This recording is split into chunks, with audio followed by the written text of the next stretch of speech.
হে আমার ভাইও, কিয়ামতের আরেকটা আলামত হলো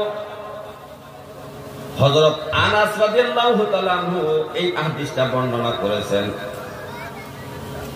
হযরত আনাস বলতেছেন, লা তাকুমু সাআতা হাত্তা ইয়ারফাউল ইলমা ইয়াযহারাল জাহলু।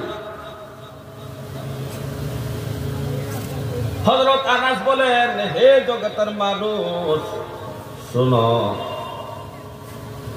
কিয়ামত ততক্ষণ পর্যন্ত কায়েম হবে না, ততক্ষণ পর্যন্ত কিয়ামত হবে না, হাত্তা যতক্ষণ পর্যন্ত না ইয়ারফাউল ইলমা ইয়াযহারুল জাহলু, দ্বীনি ইলম উঠে যাবে, মূর্খতা প্রকাশ পাবে। দ্বীনি ইলম উঠে যাবে, মূর্খতা প্রকাশ পাবে। মূর্খতা প্রকাশ মানে আমি জানি না, আমি পারি না, এটা আমি জানি না, এটা আমি পড়তে পারি না। দ্বীনি ইলম হলো কোন জিনিসটা? দ্বীনি ইলম হলো ঈমান, নামাজ, রোজা, হজ, যাকাত, ইসলামের 5টা স্তম্ভ। ঈমান, নামাজ, রোজা, হজ, যাকাত, এই 5টা স্তম্ভের সম্পর্কে ইলম অর্জন করা প্রত্যেকটা মুসলমানের উপর ফরজ। প্রত্যেকটা মুসলমানের উপর ফরজ। এতটুকু ইলম অর্জন করা ফরজ। এরপর আর মুসলমানের উপর ফরজ ইলম থাকে না। বিশেষ বিশেষ কোন ব্যক্তির উপর বাকি ফরজটা থাকে।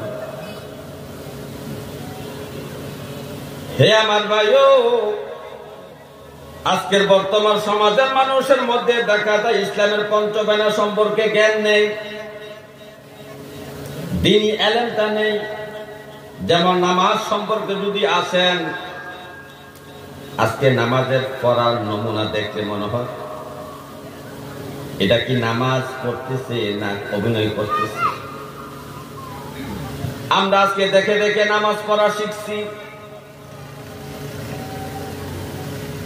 অথচ নামাজ দেখে দেখে শিখার বিষয় নয়। নামাজটা একজন আলেমের কাছে শিখতে হবে।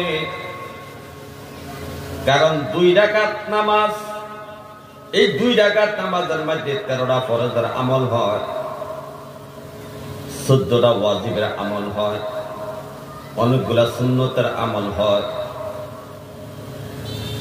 2 রাকাত নামাজের মধ্যে 13টা ফরজের আমল হয়। এখন আপনি যদি নামাজের মধ্যে কোন কাজটা ফরজ এই কথা যদি আপনি না জানেন, নামাজটা আপনি কিভাবে করবেন? কারণ নামাজের মধ্যে যদি একটা ফরজ ছুটে যায়, নামাজটা আবার দৌড়াইয়া করতে হবে।